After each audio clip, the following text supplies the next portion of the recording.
Umeshawahi kufikiria Biblia kama hadithi moja kubwa yenye mwanzo, kati na mwisho? Wengi wetu tunazijua hadithi zake, Adam na Eva, Nuhu, Musa. Lakini vipi kama zote hizo ni sehemu ya mpango mmoja mkuu uliopangwa kwa ratiba maalum? Basi leo twende pamoja, tufuatilie uzi unaounganisha kila kitu kuanzia mwanzo hadi Ufunuo. Yaani, hebu fikiria hili swali. Inawezekana kweli kila tukio, kila unabii, kila agano sio tu matukio yaliyotokea, bali ni hatua zilizopangwa kwenye ramani moja kubwa ya Mungu? Hilo ndilo fumbo tutakalolichunguza leo. Tutafuatilia jinsi ahadi kwa Abrahamu inavyosafiri maelfu ya miaka hadi kufikia tamati yake katika kitabu cha Ufunuo.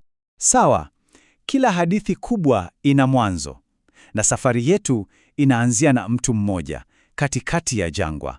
Mtu huyo ni Abraham. Na hapa, kwa ahadi moja rahisi aliyopewa, ndipo mbegu ya mpango mzima wa wokovu inapangwa. Hebu jifikirie wewe, una miaka 75. Unaambiwa uache kila kitu, familia, nyumba, nchi, na uende kusikojulikana. Lakini ahadi inayofuata ni ya ajabu. Utafanywa kuwa taifa kubwa, na kupitia wewe dunia nzima itabarikiwa. Hii sio tu hadithi ya familia moja, unajua.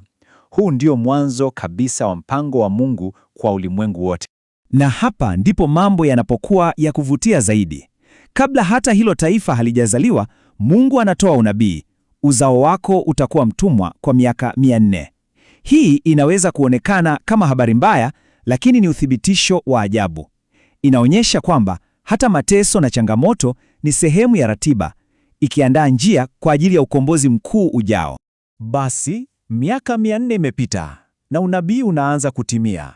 Sasa tunafika kwenye sura inayofuata, ambapo ahadi kwa Abrahamu inaanza kuwa taifa halisi. Na anayeingia jukwani kuwaongoza ni mtu mmoja maarufu sana, Musa.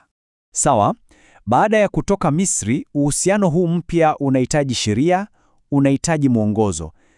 Kwa hiyo, pale mlima Sinai, Mungu anafanya agano rasmi nao. Anawapa Torati, yaani sheria zake, kama katiba ya taifa lao. Huu unakuwa mkataba wao unaowaeleza jinsi ya kuishi kama watu wake. Lakini hapa ndipo tunapoona kitu cha kushangaza.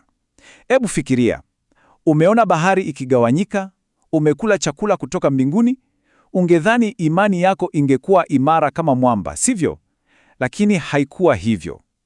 Watu wale walishuhudia miujiza hii, lakini waligeuka na kuanza kuabudu sanamu ya dhahabu na kulalamika kila siku. Ni mgogoro mkubwa. Sasa unaweza kufikiri basi mpango umefeli kwa sababu watu wameshindwa. Lakini la hasha, cha kushangaza zaidi ni kwamba hata huu uasi, hata huku kufeli kwao kulikuwa sehemu ya mpango mkuu. Ulikuwa ni mgeuko uliotabiriwa, uliopangwa kimkakati ili kufungua mlango kwa jambo kubwa zaidi. Na hapa ndipo tunapata mgeuko mkubwa kwenye hadithi.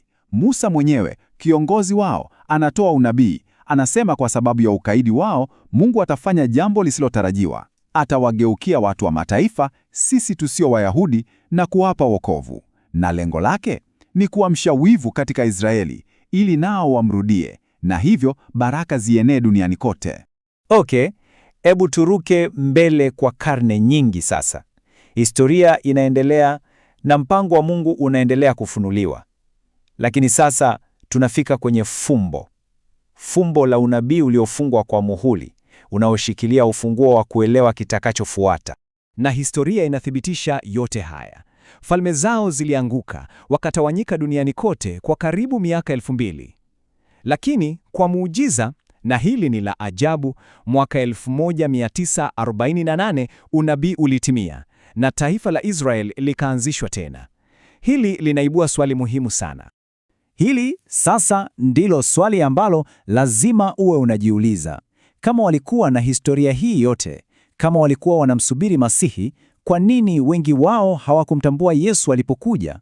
Jibu, cha kushangaza, halipo tu kwenye makosa ya kibinadamu. Jibu liko kwenye unabii uliofichwa kimakusudi. Kidokezo cha kwanza tunakipata mamia ya miaka kabla ya Yesu, kwa nabii Danieli.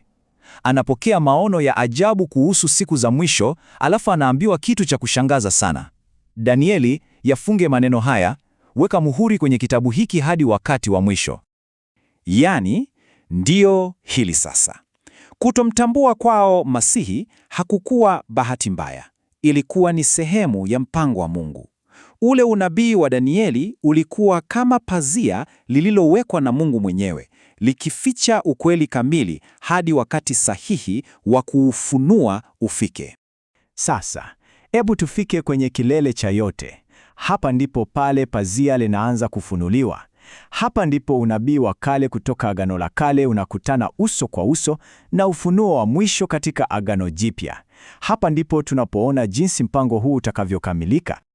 Sikiliza, unabii huu wa ajabu uliandikwa karne nyingi kabla ya kusulubiwa. Nabii Zekaria alitabiri kwamba siku moja taifa zima la Israeli litamtazama yule waliyemchoma, na kitendo hicho cha kumtazama kitaleta toba ya kitaifa ambayo haijawahi kuonekana. Na sasa turuke mpaka kitabu cha mwisho cha Biblia, Ufunuo. Sikiliza maneno haya, yanatumia maneno yale yale, na wale waliomchoma watamwona. Hii inatuonyesha bila shaka yoyote kwamba ule unabii wa Zekaria utatimia kikamilifu pale Kristo atakaporudi. Ni muunganiko wa ajabu. Sasa, kipindi hiki cha mwisho kabla ya utimilifu huu kina jina lake. Manabii kama Yeremia walikiita dhiki ya Yakobo. Ni kipindi cha mwisho cha mateso makali, lakini sio mateso ya kuangamiza. Unajua, ni kama uchungu wa mwisho kabla ya mtoto kuzaliwa. Ni kipindi kigumu, lakini kinacholeta uhai mpya na wokovu kwa taifa zima. Basi, hebu tuviunganishe vipande vyote pamoja. Unaiona picha sasa? Ilianza na ahadi ndogo kwa Abrahamu, ikachukua sura kupitia Musa na Torati, ikaelezwa wazi na manabii, ikafichwa kwa muda na Danieli, na itafikia kilele chake katika Ufunuo. Kila hatua imepangwa, kila kitu kimeungana. Kwa hiyo, mwisho wa siku tunajifunza nini? Kwamba Biblia sio tu mkusanyiko wa hadithi tofauti tofauti. La hasha, ni hadithi moja kuu, thabiti na isiyobadilika. Kila kitu, kuanzia Abrahamu, historia ya Israeli, kufichwa kwa unabii, kila kitu kinaelekea kwenye lengo moja kuu: Mungu kuleta wokovu kwa ulimwengu wote kupitia Yesu Kristo. Na hili sasa ndilo linaturudisha kwetu leo. Kama mpango huu mkuu wa Mungu bado unaendelea, basi swali muhimu zaidi si la historia, bali ni la kwako na mimi binafsi. Wewe na mimi, tunasimama wapi katika hadithi hii kubwa? Je, tumechagua kuwa sehemu ya mpango huu? Hilo ndilo swali la kujiuliza.